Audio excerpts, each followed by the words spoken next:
YS Jagan చిన్నాన్న వివేకానందరెడ్డి మృతిపై ప్రత్యేక దర్యాప్తు బృందం ఏర్పాటైంది. వివేక మృతిపై అనుమానాలున్నాయంటూ ఆయన పీఏ చేసిన ఫిర్యాదు మేరకు కేసు నమోదు చేసిన పోలీసులు భిన్న కోణాల్లో దర్యాప్తు చేస్తున్నారు. నిందితులను కఠినంగా శిక్షించాలని కుటుంబ సభ్యులు డిమాండ్ చేశారు. పులివెందుల మాజీ ఎమ్మెల్యే వైఎస్ వివేకానందరెడ్డి మృతిపై అనుమానాలున్నాయంటూ ఆయన పీఏ కృష్ణారెడ్డి చేసిన ఫిర్యాదుపై పోలీసులు రంగంలోకి దిగారు. రాత్రి పొద్దుటూరు, చాపాడు మండలాల్లో ప్రచారానికి వెళ్లి వచ్చిన వివేక తెల్లవారుజామున తాను ఇంటికి వచ్చి చూసేసరికి స్నానాల గదిలో రక్తం మడుగులో పడి ఉన్నారని, తల, చేతికి గాయాలున్నాయని పీఏ ఫిర్యాదులో పేర్కొన్నారు.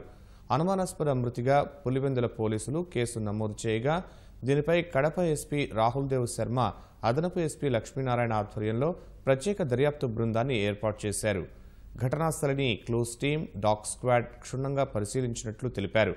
ఫోరెన్సిక్ నిపుణులను ప్రత్యేకంగా రప్పిస్తున్నామన్న ఎస్పీ ఎవరి ప్రమేయం ఉన్నట్లు తేలినా కఠిన చర్యలు తీసుకుంటామని స్పష్టం చేశారు. తగిలినట్టుంది సార్ ఇక్కడ. ఇది ముందర ఉంది, మళ్ళీ తర్వాత వెనకాల ఉంది. మీకు ఏదన్నా మామూలుగా మీద కింద పడిన అట్లా ఎందుకుంటాయి, అరిచేతులు కూడా గాయం చేరకపడింది. ఈ అనుమానాలకు నాకు కొంచెం డౌట్. అందుకే నేను కంప్లైంట్ శంకరయ్య సార్తో కూడా చెప్పాను, ఇది ఇంకా మీరే ఎంక్వైరీ చేయాలి సార్, ఇది ఇట్లా కొట్టినారో అది ఇంకా అంత అబ్జర్వేషన్ నాకు తెలియదు. అది ఆ డాక్టర్స్, ఆ ఫోరెన్సిక్ వాళ్ళు డిసైడ్ చేసింది. అంటే రాత్రిపూట ఆ ఇంట్లో ఎవరు ఉండరు ఆయన ఇంట్లో? అంటే ఇంకా మేడం లేదు కాబట్టి ఇంకా సార్ కూడా ఉండేది. సార్ కూడా నైట్ ఇప్పుడు 11:30 అట్లా క్యాన్వాస్ పోయి వచ్చినాడు. మరి ఎంత పడుకున్నాడో, ఇది ఎంత జరిగిందో ఏమో తెలియదు. అంటే మీరు క్యాన్వాస్కి వెళ్ళలేదా నిన్న? మీరు ఆయన అంటారు. నేను పోను, నేను ఖాళీ టైం అయిపోయిన తర్వాత నేను కాలేజీలో పని చేస్తూ ఉంటాను. ఖాళీ అవుట్ ఆఫ్ టైమింగ్స్లో సార్ వాళ్ళ పనులు కూడా నేను చూస్తూ ఉంటాను. వాచ్మెన్ కూడా ఎవరు ఉండరు అక్కడ? వాచ్మెన్ ఆయన ఏజ్డ్ పర్సన్, ఆయన ఫ్రంట్లో పడుకున్నాడు. ఆ సైడ్ డోర్ తీసినారంటే అక్కడ ఏం జరిగిందో ఏం కూడా తెలిసింది. అంటే మీరు ఎగ్జాక్ట్లీ ఎన్ని గంటలకు వింటారు ఆయన దగ్గరికి? నేను 5:30కి ఎవ్రీడే పోతాను. ఒక రోజు లేదు, సార్ ఉన్నా, మేడం ఉన్నా, ఎవరు లేకపోయినా కూడా 5:30కి మస్ట్ అటెండ్. వివేక మృతదేహాన్ని పోస్టుమార్టం నిమిత్తం పులివెందుల ఏరియా ఆసుపత్రికి తరలించారు. కడప మాజీ MP YS Avinash Reddy, party ఎమ్మెల్యేలు ప్రభుత్వాసుపత్రి వద్దే ఉన్నారు. విజయమ్మ, వివేకానందరెడ్డి భార్య కూడా హైదరాబాద్ నుంచి పులివెందుల వచ్చారు.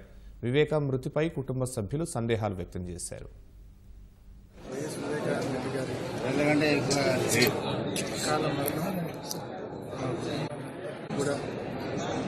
తీవ్రమైన కలతకు చేసింది.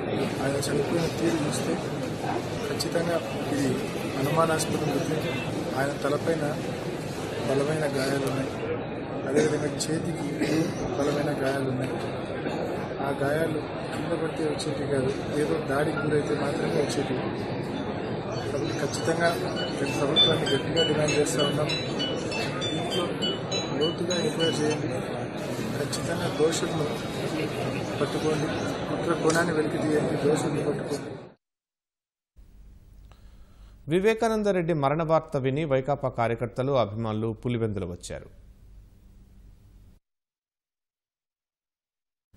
వివేకానందరెడ్డి మృతిపై అత్యున్నత స్థాయిలో దర్యాప్తు చేయాలని ముఖ్యమంత్రి చంద్రబాబు ఆదేశించారు.